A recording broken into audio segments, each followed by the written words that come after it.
سلام بنات، شخباركم؟ كنتمنى تكونوا بخير وعلى خير. مرحبا بكم في القناه ديالي من جديد، واليوم ان شاء الله غادي نهضروا على واحد الموضوع وكنظن اي بنت غادي تستافد منه سواء كانت محجبه او غير محجبه، لاننا غادي نهضروا على الخزانه ديال الخريف. بما ان الخريف على الابواب، شنو هي القطع الاساسيه اللي ضروري تكون عندك باش تقدري تركبي اي لوك يكون انيق، وشنو هي الترندات اللي طالعين هذا الموسم، وكيفاش نقدروا نلبسوا هاد القطع باكثر من طريقه باش ما نكرروش نفس الاطلاله كل مره. وكلنا عارفين ان فصل الصيف من اصعب الفصول، يعني الجو ديالو ما كيكونش مستقر، مره كيكون سخون مره كيولي بارد، ما كتعرفيش شنو تلبسي، واش غادي تحتاجي جاكيت تلبسيها من الفوق ولا غادي تحتاجي غير شوميز، شنو بالضبط. ومن هنا كيجي السؤال، كيفاش نقدر نبني واحد الخزانه تكون خريفيه ذكيه فيها غير القطع الأساسية اللي سهلة في التنسيق وتبقى صالحة الخريف كامل. وفي هاد لا فيديو غادا نقسم معاكم الموضوع على زوج اجزاء. الاول غادا نتكلم على القطع الاساسيه اللي خاص اي بنت تكون عندها، والثاني غادا نشارك معاكم اقتراحات لاطلالات متنوعه وانيقه سواء المحجبات او غير المحجبات. بالموازاة غادا نعطيكم نصائح صغيره للتنسيق باش الاطلالات تبقى ديما متكامله. واول حاجه غادي نبداو بها واللي كنعتبرها انا مهمه، واللي هي تيشيرت في الابيض ولا بادي سويت يكون في الابيض ولا بزوج. هذه كنعتبرها قطعه اساسيه ضروري خاص تكون عند اي بنيته. تقدري تلبسيها مع اي حاجه، مع جينز مع جوب، كتلبسيها لتحت، يعني كتزيدي فوقها يا اما فيست ولا شوميز ولا تريكو هكا.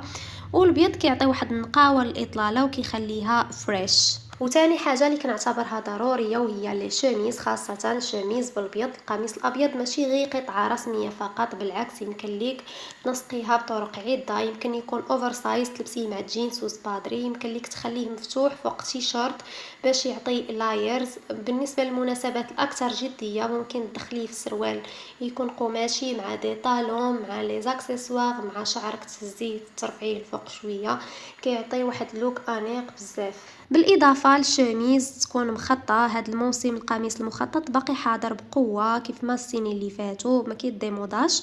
يمكن ليك تلبسيه حتى تحت من ترينش، تحت من جاكيت فيست، يمكن ليك تنسقيه بعده طرق. وايضا كنقترح ان يكون عندكم تيشيرت ولا بادي سويس باللون الاسود. اللون الاسود اساسي لانه كيعطي واحد الاناقه خاصه وكيبان مثالي في الليل والخرجات العصريه، مع جاكيت ولا مع ترينش ولا مع مونطو كيولي اللوك راقي اكثر.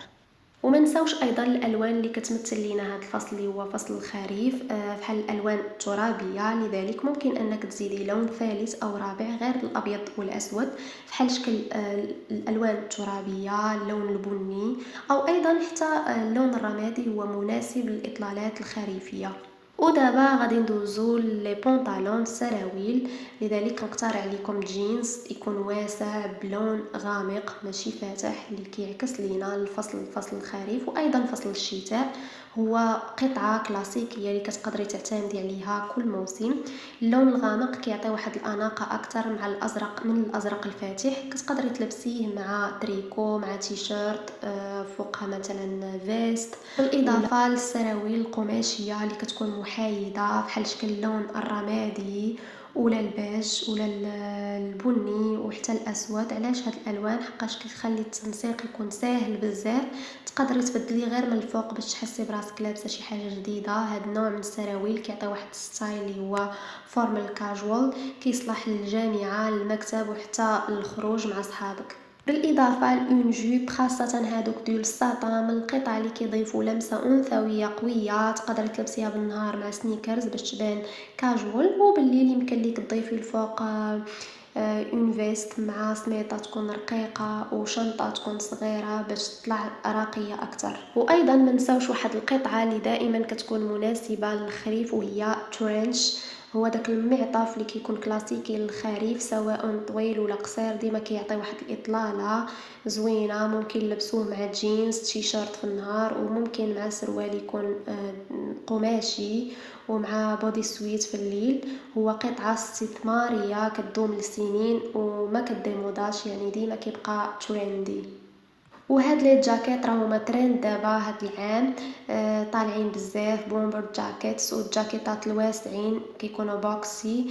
كيعطيو واحد اللوك عصري وشبابي خصوصا مع السراويل اللي كيكونوا واسعين. حالة اذا كان الجو ماشي بارد بزاف وماشي سخون وما عرفتيش شنو تلبسي، دونك غادا تلبسي تريكو يكون هكا مثلا بلون رمادي ولا ترابي. هادو كيخليوك دافئه او في نفس الوقت انيقه.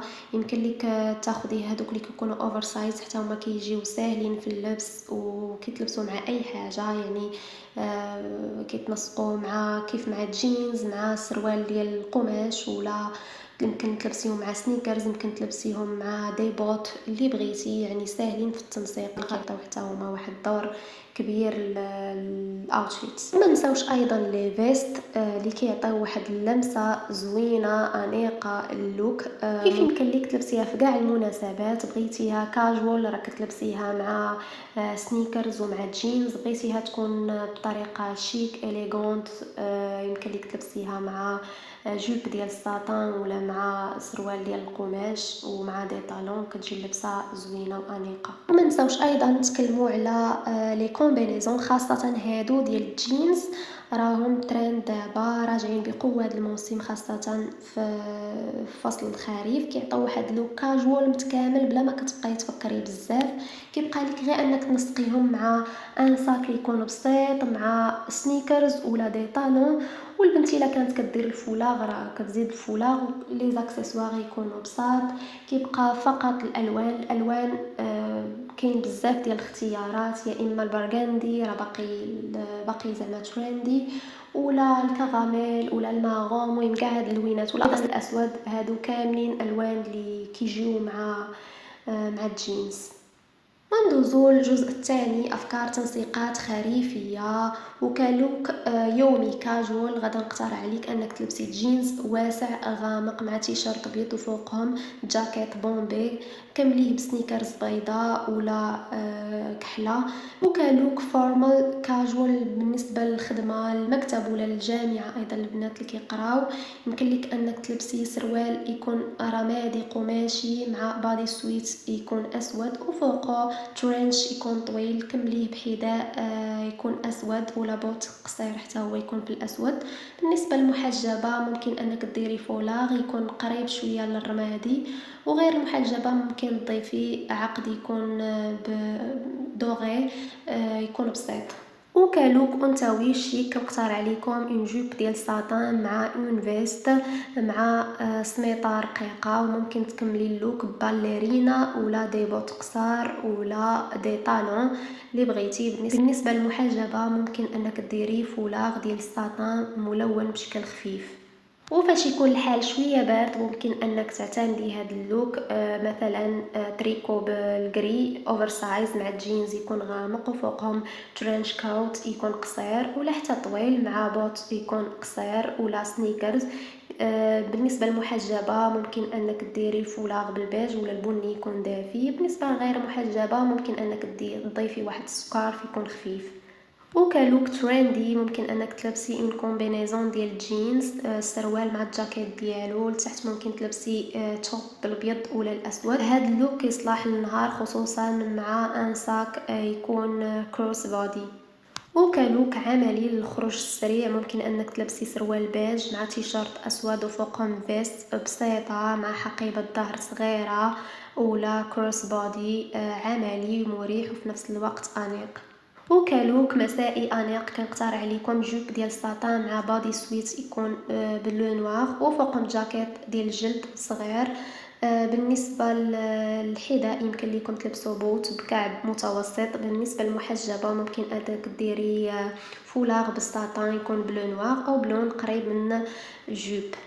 وكنصائح إضافية للتنسيق، الألوان المحايدة هما السحر، يعني الأبيض الأسود الرمادي البيج البني، هادو الألوان اللي تقدري تضيفي أي لمسة صغيرة ملونة وكتبان متوازنة. بالإضافة للإكسسوارات كيزيدوا الفرق، شنطة حزام بسيط سكارف صغير نظارات شمسية دي بوكل دوغي هكا، يعني لي زاكسيسوار كيلعبوا دور زوين كيعطيو واحد الحياة للوك ديالك. وديما حضري الاوتفيتس مسبقا مثلا في الليل قبل ما تنعسي باش في الصباح ما تضيعيش الوقت. وما تخافيش من تكرار نفس القطعة، السر هو التغيير في التنسيق ماشي تغيير القطعة.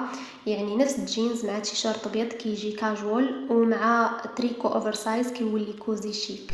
إذن البنات هذه كانت هي الخزانة الأساسية للخريف مع بعض الأفكار للتنسيق. حاولت نعطيكم قطع أساسية اللي تقدروا تبنيو عليها، وأيضا أفكار عملية سواء كنت محجبة ولا غير محجبة. إلا عجبكم لا فيديو ما تبخلوش عليا بلايك واشتركوا في القناة إلا مازال ما اشتركتوش، وفعلوا الجرس باش يوصلكم الفيديوهات الماجية. شكرا لكم بزاف على المتابعة والدعم ديالكم الدائم، ونشوفكم إن شاء الله في الفيديو المقبل.